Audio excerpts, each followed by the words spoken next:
For more episode subscribes के novels Hindi channel. मेनू दिखाओ। उपन्यास ऑनलाइन पूरा पढ़ें। उपन्यास बिन। उपन्यास ड्रैगन मोनार्क सिस्टम अध्याय 181। गुणप्रिय पाठकों, अधिक अध्यायों के अनुवाद में हमारी टीम की सहायता के लिए यहाँ दान करें। URL dragon monarch system C181 pub future द्वारा विज्ञापन। टकराना। एक विशाल पत्थर जो 10 मीटर बड़ा था, एक ही मुक्का मारकर नष्ट कर दिया गया। पत्थर को तोड़ने वाला एक नौसिखिया 5वें क्रम का उत्परिवर्ती अग्निचींटी था। इस उत्परिवर्ती अग्निचींटी के साथ 100 और 3 और चौथे क्रम की उत्परिवर्ती अग्निचींटियां थीं। मुझे उसके क्षेत्र में कोई आभा महसूस नहीं हो रही है। क्या हमें खोज जारी रखनी चाहिए? शुरुआती तीसरे क्रम के उत्परिवर्ती अग्निचींटियों में से एक ने शुरुआती 5वें क्रम के उत्परिवर्ती अग्निचींटी से पूछा। इस क्षेत्र की खोज करने और यहाँ अपना समय बर्बाद करने की कोई ज़रूरत नहीं है। चूंकि हम उसके क्षेत्र में कोई आभा महसूस नहीं कर सकते, इसका मतलब है कि हमारा लक्ष्य यहाँ नहीं है। चलो चलते हैं। शुरुआती 5वें क्रम के उत्परिवर्ती अग्निचींटी यहाँ अपना समय बर्बाद नहीं करना चाहते थे। सभी उत्परिवर्ती अग्निचींटियों को व्यक्तिगत रूप से क्राउन प्रिंस, राजकुमारी और 3 अन्य प्राणियों की खोज करने का मिशन दिया गया था जो स्वर्गीय हेमलॉक जंगल में छिपे हुए थे। पूरा स्वर्गीय हेमलॉक जंगल इथरियल साम्राज्य से भी बड़ा था। इस जंगल के हर कोने की तलाशी लेने में बहुत समय लग सकता था, लेकिन चूंकि म्यूटेंट फायर चींटियों की संख्या बहुत बड़ी है और चींटियां पूरे जंगल में फैल गई हैं, इसलिए म्यूटेंट फायर चींटियों के लिए अभियान दल के शेष 5 लोगों की तलाश करना इतना मुश्किल नहीं था। शुरुआती 5वें क्रम के उत्परिवर्ती चींटियों और उनके अनुयायियों के क्षेत्र से चले जाने के बाद आदित्य और अन्य लोगों ने आह भरी। ऐसा नहीं था कि आदित्य और अन्य लोग उत्परिवर्ती अग्निचींटियों का सामना करने से डरते थे। अगर आदित्य या कोई और उत्परिवर्ती अग्निचींटी का सामना करता है तो वह चींटी अपनी रानी को संदेश भेज सकती है, रानी को उनके स्थान के बारे में सूचित कर सकती है। बदले में रानी अपनी चींटी सेना को उनके ठिकाने पर मार्च करने का आदेश देगी। सांस। ऐसा लगता है कि चींटियां चली गई हैं। ये तीसरी बार था जब उत्परिवर्ती अग्निचींटियों का एक समूह हमें तलाशने के लिए इस क्षेत्र में आया था। यदि आदित्य ने पूरी गुफा को सील नहीं किया होता तो उत्परिवर्ती अग्निचींटियों ने उनकी आभा को महसूस कर लिया होता और उनका स्थान ढूंढ लिया होता। पब फ्यूचर द्वारा विज्ञापन। अगर 5वें क्रम या चौथे क्रम की उत्परिवर्ती अग्निचींटी गुफा के पास आती है तो मुझे डर है कि चींटियां हमारी आभा को महसूस कर पाएंगी। आदित्य ने गुफा के पार जो मुहरें खींची थीं, वे उनकी आभा को पूरी तरह से अवरुद्ध नहीं करती थीं। इसके बजाय इसने उनकी आभा को इस स्तर तक कम कर दिया कि एक शुरुआती 5वें क्रम के प्राणी के लिए भी उनकी आभा को महसूस करना असंभव था। जब तक कोई चौथे क्रम या 5वें क्रम की चींटी इस गुफा के पास नहीं आती, तब तक चींटियों के लिए उनकी आभा को महसूस करना संभव नहीं था। यदि 5वें क्रम या चौथे क्रम की उत्परिवर्ती अग्निचींटी हमें ढूंढ लेती है तो हम उन्हें मार देंगे और अपना स्थान बदल देंगे। आदित्य, एलिसिया, नूह, नोरा और सिल्वी को इस गुफा में शरण लिए हुए 6 घंटे से अधिक समय हो चुका है। गुफा इतनी बड़ी नहीं थी। ये लगभग 8 मीटर बड़ी थी और आयताकार आकार की थी। पूरी गुफा में अंधेरा था, लेकिन सिल्वी, नोरा और आदित्य अंधेरे में चीजें देख पा रहे थे। लेकिन चूंकि एलिसिया और नूह अंधेरे में नहीं देख सकते, इसलिए गुफा के केंद्र में एक छोटी मोमबत्ती जलाई गई थी। आदित्य के पास एक ऐसा कौशल था जिससे वह अंधेरे में देख सकता था, जबकि नोरा और सिल्वी के पास अंधेरे में चीजें देखने की प्राकृतिक क्षमता थी क्योंकि वे 5वें क्रम के साधक थे। सर्दियों के मौसम ने किसी को प्रभावित नहीं किया क्योंकि उनके शरीर सख्त और ठंड के प्रति प्रतिरोधी थे। गुफा की दीवारें पत्थरों से बनी थीं। बाकी 5 सदस्य दीवार से पीठ टिकाकर एक दूसरे से कुछ मीटर की दूरी पर बैठे थे। ये लो। सिल्वी ने अपने स्टोरेज रिंग से कुछ सूखा खाना निकाला और नूह और एलिसिया को दे दिया। सूखे खाने में कुछ बिस्कुट, केक और कई तरह की ताज़ी और स्वादिष्ट रोटियां शामिल थीं। नोहा को रोटी की रोटियों को देखते हुए देखकर सिल्वी ने उसे समझाने का फैसला किया। चिंता मत करो, ये रोटियां ताज़ी हैं। आज सुबह यहाँ आने से पहले मैंने इन्हें स्थानीय बेकरी से खरीदा था। सिल्वी को ताज़ी पकी हुई रोटियां बहुत पसंद थीं। वह हमेशा सुबह सुबह रोटियां खाती है। रोटी सिल्वी का सबसे पसंदीदा भोजन था। आदित्य, क्या तुम्हें कुछ चाहिए? एलिसिया ने आदित्य से पूछा। अब तक आदित्य का स्वास्थ्य आधा हो चुका था। सिल्वी ने उसे जो झुमका दिया था उससे उसकी सहनशक्ति बढ़ गई थी, जिससे उसकी प्राकृतिक उपचार गति बढ़ गई थी और झुमके ने उसकी उपचार गति को 50% बढ़ा दिया था। लेकिन अब जबकि उसका स्वास्थ्य आधा हो चुका था, झुमके का दूसरा कार्य निष्क्रिय हो जाएगा।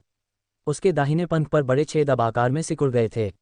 उसके दाहिने हाथ की स्थिति में भी सुधार हुआ था, जबकि उसके दाहिने कंधे की टूटी हुई हड्डियां अब पूरी तरह से ठीक हो चुकी थीं। उसके दाहिने गाल पर घाव भी ठीक हो गया था। दुर्भाग्य से उसकी दाहिनी आंख में कोई सुधार नहीं हुआ था। आदित्य ने कुछ सेकंड के लिए एलिसिया द्वारा दी जा रही रोटी को देखा। वह तय कर रहा था कि उसे इसे खाना चाहिए या नहीं। अभी आदित्य ऐसी स्थिति में पहुंच गया था कि अगर वह कुछ हफ्तों तक कुछ भी न खाए तो भी वह बिना किसी चर्बी या मांसपेशियों को खोए जीवित रहेगा। सिल्वी और नोरा के लिए 5वें क्रम के साधकों के रूप में भले ही उन्होंने 1 या 2 साल तक कुछ भी न खाया हो, फिर भी उन्हें भूख नहीं लगेगी और न ही उनकी चर्बी में कोई प्रतिशत कमी आएगी। जरूर। आदित्य ने एलिसिया का प्रस्ताव स्वीकार करने का फैसला किया। पब फ्यूचर द्वारा विज्ञापन। जैसे ही मैं ठीक हो जाऊंगा हम इस जगह से चले जाएंगे। इस बार हम नहीं रुकेंगे। हमारे रास्ते में आने वाली हर उत्परिवर्ती अग्नि चींटी मर जाएगी।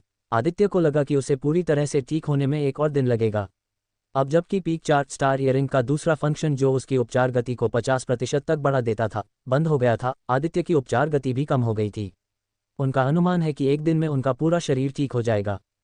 पीक 5 स्टार हीलिंग पिल के सामने निम्न श्रेणी की हीलिंग पिल कुछ भी नहीं है। आदित्य ने पहले ही पीक 5 स्टार हीलिंग पिल खा ली थी। पिल की ताकत वर्तमान में उसकी हीलिंग स्पीड थी, बिना उसकी सहनशक्ति को खत्म किए। कोई पूछ सकता है कि आदित्य अन्य हीलिंग पिल क्यों नहीं खा रहा है। चूंकि आदित्य ने पहले ही एक उच्च श्रेणी की हीलिंग पिल खा ली थी, इसलिए कोई भी निम्न श्रेणी की पिल उसे कोई लाभ नहीं पहुंचाएगी। भले ही आदित्य एक और पीक 5 स्टार हीलिंग पिल ले लेकिन उसकी हीलिंग स्पीड में थोड़ी वृद्धि के अलावा उसे कोई अन्य लाभ नहीं मिलेगा। अगर मैं अकेला होता तो मैं सिर्फ लेवल अप कर सकता था। लेवल अप करके मैं अपनी सहनशक्ति और स्वास्थ्य अंक बढ़ा सकता था। मैं अपनी सहनशक्ति में मुफ्त आंकड़े अंक भी जोड़ सकता था। वर्तमान में मेरे पास लगभग अंतहीन अनुभव अंक हैं। अगर मैं इन सभी अनुभव बिंदुओं का उपयोग करता हूं तो मैं तुरंत 5वें क्रम तक पहुंच सकता हूं, लेकिन ऐसा करने से संदेह पैदा होगा। इसके अलावा मुझे अपनी शक्तियों में महारत हासिल करने के लिए समय की आवश्यकता होगी। प्रत्येक नए क्रम के साथ मुझे एक नया वर्ग और कौशल का एक नया सेट प्राप्त होता है। नए कौशल प्राप्त करने का प्रयास करने से पहले अपने सभी कौशल में महारत हासिल करना बहुत महत्वपूर्ण है।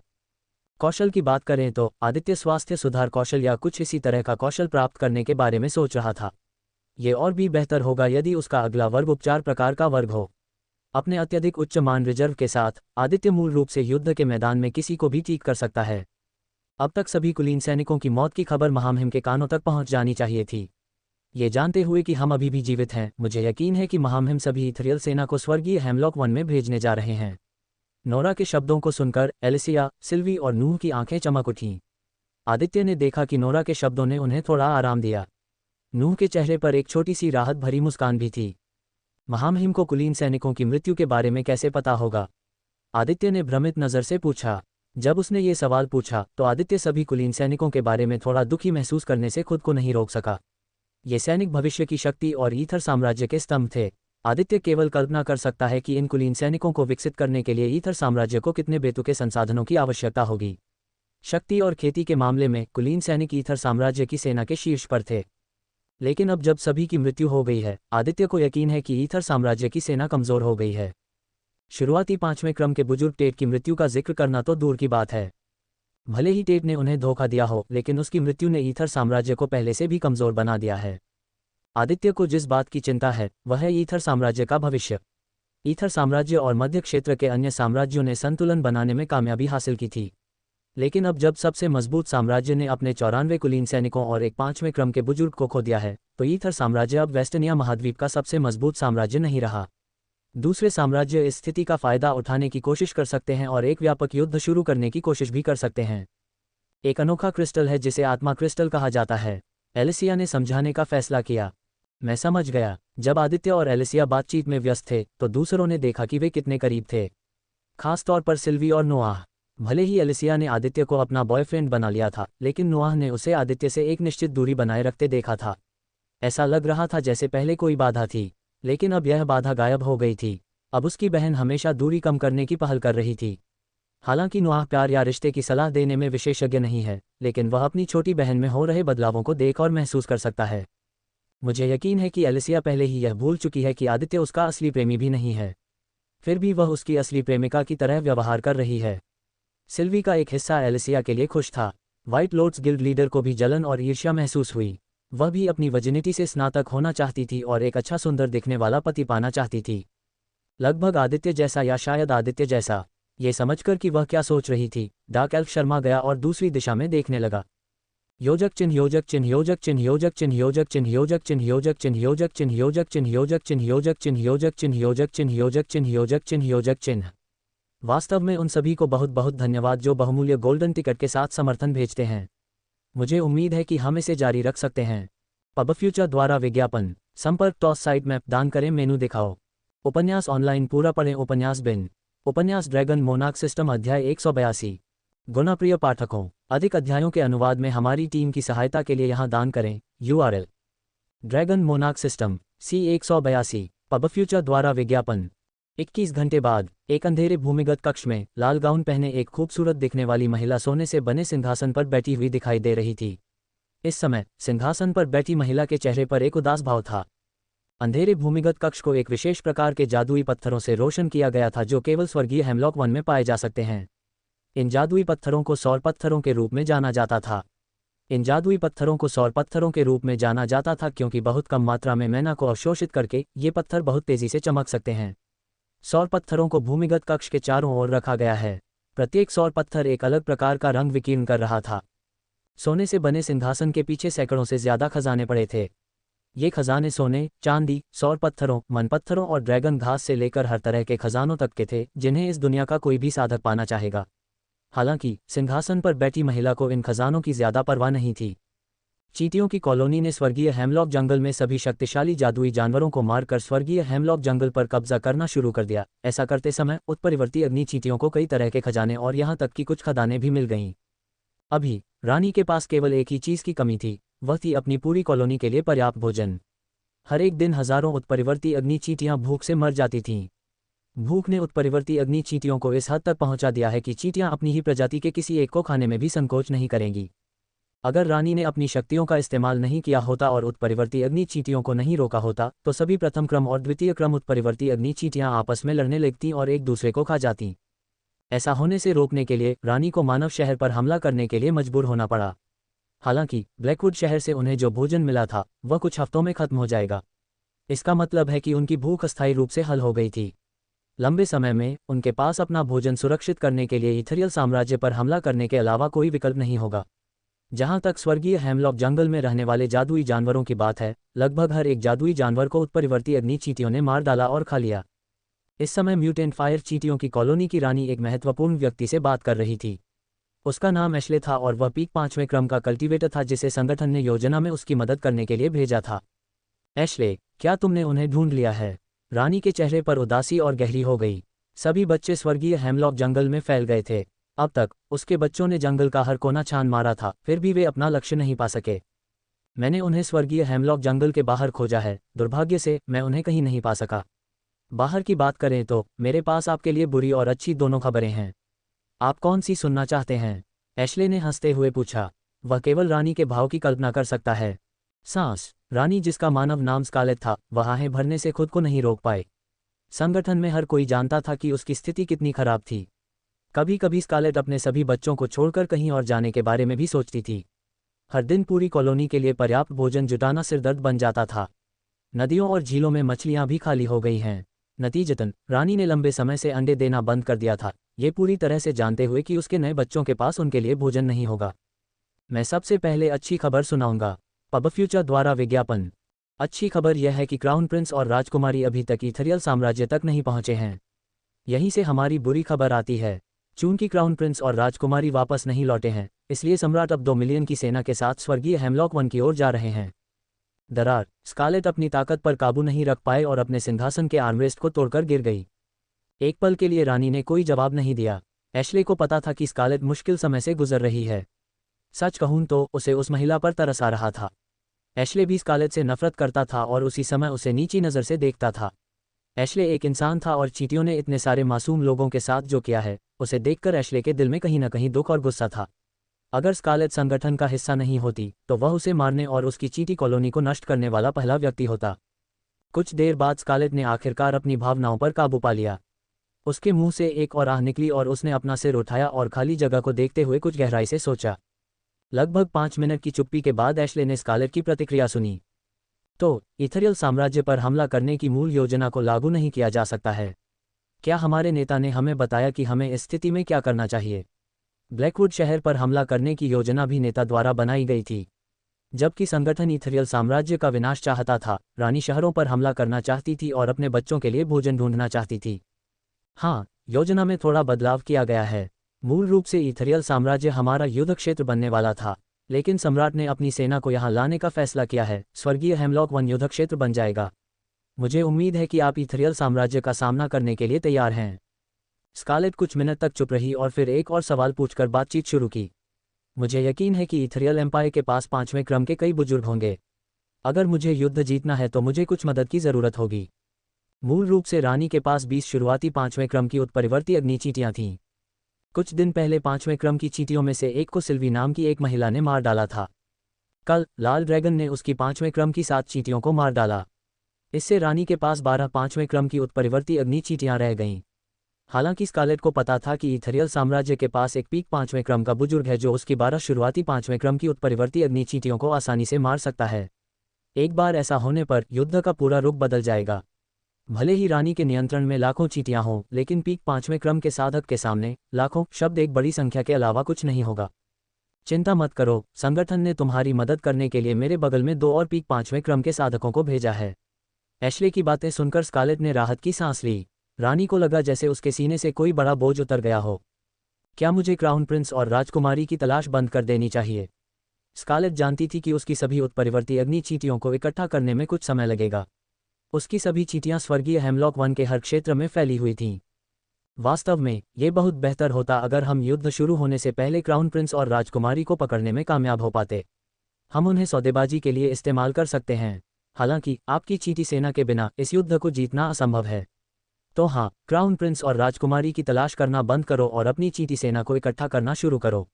इस बीच मैं अपनी खोज जारी रखूंगा।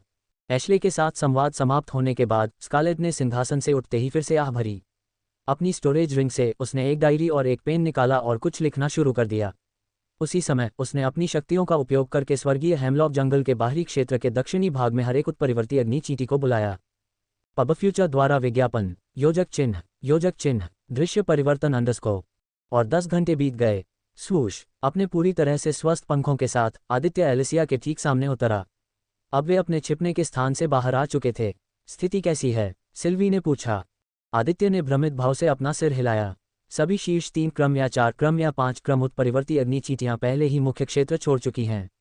जहां तक शुरुआती 3 क्रम या 2 क्रम या 1 क्रम उत्परिवर्ती अग्नि चींटियों का सवाल है, ये चींटियां भी दक्षिण की दिशा में आगे बढ़ रही हैं। करीब 5 घंटे पहले आदित्य ने इस बदलाव को नोटिस किया। सभी शक्तिशाली म्यूटेंट अग्नि चींटियां पहले ही कोर क्षेत्र छोड़ चुकी थीं। इससे ड्रैगन राजा थोड़ा भ्रमित हो गया क्योंकि वह समझ नहीं पा रहा था कि क्या हो रहा है। क्या आपको लगता है कि ये दुश्मन द्वारा हमें फंसाने के लिए बिछाया गया जाल हो सकता है? एलिसिया ने पूछा। ये भी संभव हो सकता है कि पिता उत्परिवर्ती अग्नि चींटियों पर हमला करने जा रहे हों। पिता को जानते हुए मुझे यकीन है कि अब तक वह अपने इथेरियल सैनिकों को स्वर्गीय हेमलॉक जंगल की ओर ले जा चुके होंगे। मुझे लगता है कि चींटी रानी इथेरियल सैनिकों से लड़ने की तैयारी कर रही है। नूह अपने पिता को बहुत अच्छी तरह से जानता था। उसे अपने पिता ने वर्षों तक व्यक्तिगत रूप से पढ़ाया था। ओलिविया और नूह की 3 माताओं के बाद नूह अगला व्यक्ति था जो सम्राट को सबसे अधिक जानता था। रोनी नूह को तब से पढ़ा रहा है जब नूह 7 साल का था। ये सोचना इतना मुश्किल नहीं था कि इस स्थिति में उसके पिता क्या करने जा रहे हैं। उस स्थिति में हमें दक्षिण पूर्व दिशा में जाना चाहिए। हम एक चक्कर लगाएंगे ताकि हम उत्परिवर्ती अग्नि चींटियों से न मिलें। सिल्वी, एलिसिया, नोरा और नूह चारों इथेरियल साम्राज्य के इलाके और उनके साम्राज्य के बाहर के स्थानों से बहुत परिचित थे। लेकिन आदित्य को इलाके के बारे में ज़्यादा जानकारी नहीं थी क्योंकि वही इथेरियल साम्राज्य का मूल निवासी नहीं था। अगर हम दक्षिण पूर्व दिशा में आगे बढ़ते हैं तो हम अपने पड़ोसी साम्राज्य की सीमा तक पहुंच जाएंगे। वहां से हम आसानी से इथेरियल साम्राज्य में वापस आ सकते हैं और फिर इस युद्ध में पिता के साथ शामिल हो सकते हैं। चूंकि उसके पिता ने पहले ही अपनी सेना खरीद ली थी, इसलिए नूह युद्ध में शामिल होने की योजना बना रहा था। यही बात सक्कुबस, नोरा, सिल्वी और आदित्य के लिए भी कही जा सकती है। जहां तक एलिसिया की बात है, भले ही वह इसमें शामिल होना चाहती हो, आदित्य, नूह और उसके सम्राट इसकी अनुमति नहीं देंगे। योजक चिन्ह, योजक चिन्ह, योजक चिन्ह, योजक चिन्ह, योजक चिन्ह, योजक चिन्ह, योजक चिन्ह, योजक चिन्ह, योजक चिन्ह, योजक चिन्ह, योजक चिन्ह, योजक चिन्ह, योजक चिन्ह, योजक चिन्ह, योजक चिन्ह, योजक चिन्ह। वास्तव में उन सभी को बहुत बहुत धन्यवाद जो बहुमूल्य गोल्डन टिकट के साथ समर्थन भेजते हैं। मुझे उम्मीद है कि हम इसे जारी रख सकते हैं। पब फ्यूचर द्वारा विज्ञापन, संपर्क टॉस साइट मैप, दान करें, मेनू दिखाओ। उपन्यास ऑनलाइन पूरा पढ़ें। उपन्यास बिन, उपन्यास ड्रैगन मोनार्क सिस्टम, अध्याय 183। गुणाप्रिय पाठकों, अधिक अध्यायों के अनुवाद में हमारी टीम की सहायता के लिए यहाँ दान करें। URL: dragon monarch system C183। Pub future द्वारा विज्ञापन। यह अध्याय पाठक YAM_Van_5538 को समर्पित है, जिन्होंने नियमित रूप से इस उपन्यास को अनेक आइस कोला उपहार में दिए हैं। पाठक YAM_Van_5538 को बहुत बहुत धन्यवाद।